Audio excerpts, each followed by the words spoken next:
Welcome back to another We Ourselves video. I only planned this video to be a short one because of a recent article that came out from Forbes.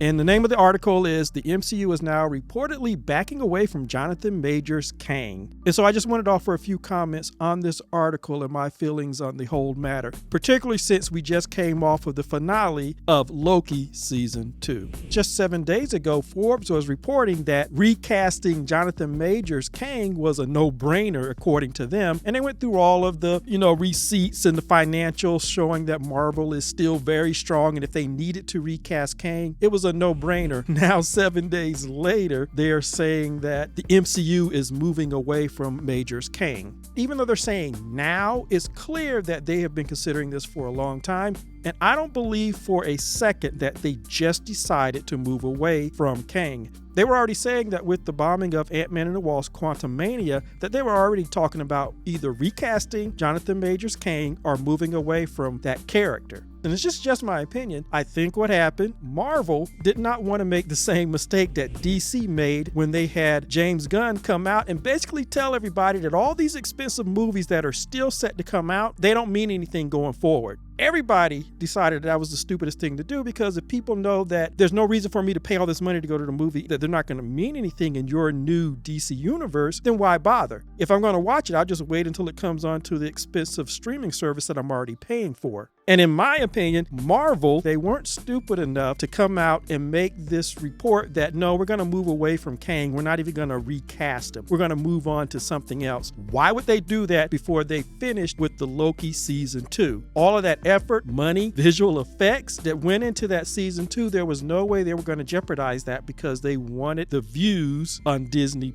And so they were at least smarter than DC. So they held off, even though everybody has been talking about this since the bombing of Ant-Man and the Wasp: Quantumania. And so now, the week after the finale of Loki Season 2, which was a fantastic finale, by the way, now they're coming out and reportedly they're backing away from Jonathan Majors' Kang. Whether Jonathan Major is able to beat his charges or if he's found guilty, either way, he was already damaged, and it's clear that Marvel had already gone through the process of deciding what they were going to do. I don't think at all that now they are deciding this. They just wanted to wait until after they finished airing Loki, which features two versions of Jonathan Majors, Victor Timely, and He Who Remains. How do I feel about Kang being replaced with somebody else? I have to admit that I was of a mixed opinion of this.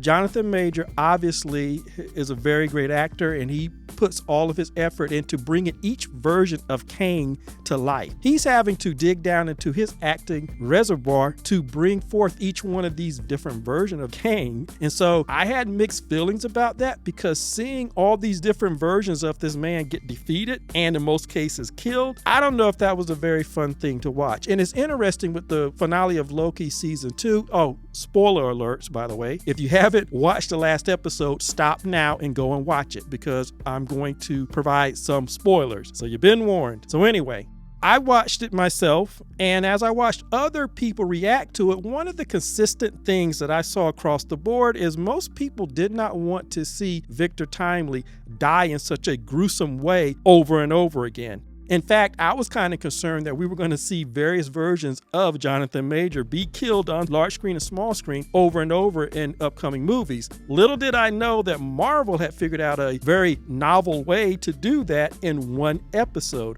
We see two versions of Kang die over and over. One is done off screen and is almost done almost comically, but the other is done on screen, and it's the most gruesome version of his death. And I saw reactors all say the same thing once they realized what was going to happen. Most people were saying they don't really want to see this man die over and over and over again on screen. And so for me, in a larger sense, knowing that he's playing all these Kangs and that ultimately they're going to be defeated in some way, I'm like, I wasn't sure that I was going to really be up for that road anyway. So Like I said, I'm of mixed feelings. Obviously, Kang is a very good character, and I'm actually thinking about doing a video called A Curious Case of Kang, and I still might do it so that I can do a deep dive into my feelings on him being recast as a black man and then having this black man killed multiple times on screen. The finale of Loki season 2 managed to do that several times, so Marvel made a devious move because obviously they had already decided to move on from him because just the negative press was going to be bad enough. They just waited until after the premiere of the finale of Loki season 2. They waited a few days and then they had you drop this article. It's real obvious. Anyway, those are just my quick thoughts on this Forbes article. As always, like, subscribe, and share, and I'll see you in the next video.